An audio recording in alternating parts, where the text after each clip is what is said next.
حدیث مبارک کې راغلی دی حضور نبی کریم صلی الله علیه وسلم فرمایلی دی د رمضان المبارک نه رستو د اختر میاش کې یعنی د شوال په میاش کې چې کوم مسلمان بنده شپږ نفلی روزې ونیولې الله رب العالمین با د دې روزو په بدل کې د پوره کال د مسلسل روزو د نیولو ثواب ورکي. مثلا په رمضان المبارک کې چې ټوله میاش روزې ونیوي شي او بیا وسره شپږ روزې د شوال ونیوي شي نو داسې شوه لکه شپږ دېرش روزې یې ونیوې، دېرش د رمضان او شپږ د شوال. الله رب العالمین په یو نیکه باندې لسو نیکو برابر ثواب ورکي. نو د یوې روزې ثواب د لسو روزو شو، بیا د 36 روزو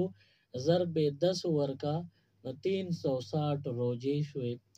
او په کال کې 360 ورځې وي. نو داسې شوه لکه دې بنده چې ټول کال روزې نیولې وي او څومره ثوابونه یې شوي نو هغه د شوال په دې شپږو روزو باندې الله رب العالمین دغه ثوابونه ورکوي. بیا د شوال د شپږ روزې مسلسل نیول لازم نه دي. یو بنده وی چې زما دومره طاقت نشته چې زه مسلسل پر لپسې د شپږ روزې ونیسم، خیر دی یو ورځ د روزه کې بل ورځ د روزه نه نیسي،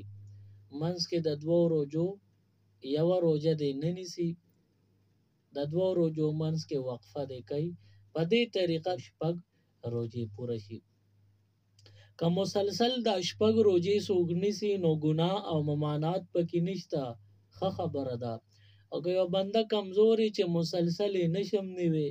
نو خیر دی په یو او په دوه یې ونیسه، ټوله میاشت په دې کې چې هر کله دې پوره کړی. دې دپاره څه خاص ورځې مقرر نه دي بلکې د شوال پوره میاشت په دې کې چې کله دې پوره کړی که مسلسلي او که په لږه لږه وي. بیا اکثر بعضې نارینه زنانه د څه عذر په وجه باندې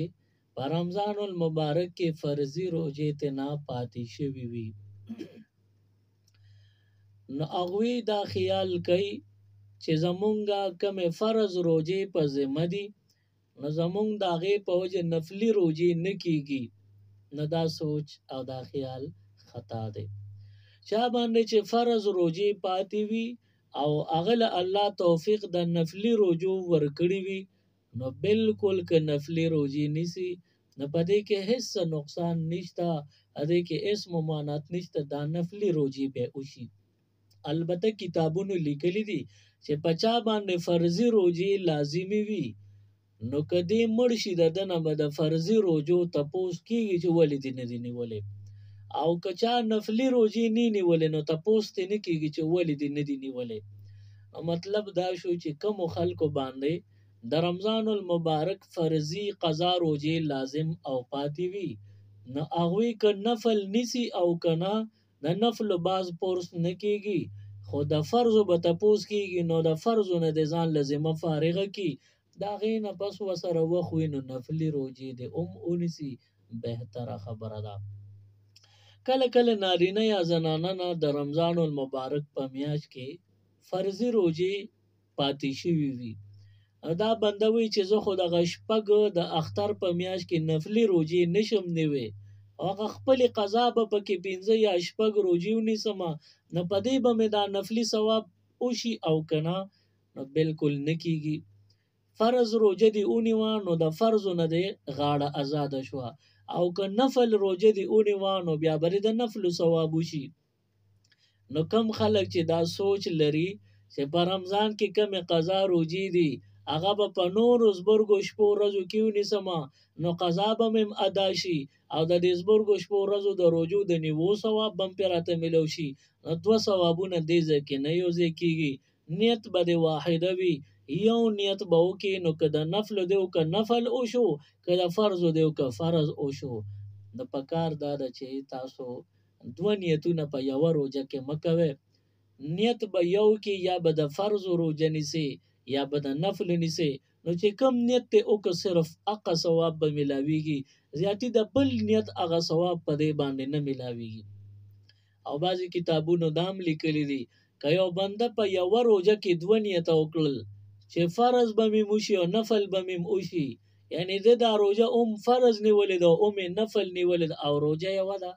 او دوه نیت دي، نو د دا روزه نه په فرضو کې حساب شو نه په نفلو کې حساب شو. د دې وجه نه تاسو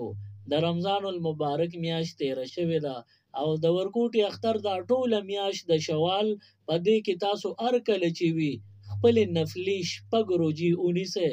د یو کال قبول شوي روزو ثواب به ملو شي. که په چا باندې قضا روزي وي نو قضا فرضي روزي خو خامخا څومره چې په وخت کې دی شي نو ادا کول پکاري، ځکه چې د مرګ جون هیڅ پته نه لګي. که مرګ راغی نو د دې به بیا تپوس کېږي چې دا روزي دی ولې نه وي نیولې. د دې روزي خپله ذمه فارغه کې قضا روزي ادا کې او خپل غاړه آزاده کې، د هغې نه پس بیا هم دا میاشت ده په دې کې تاسو نفلي روزې د شوال شپږ ونیسئ.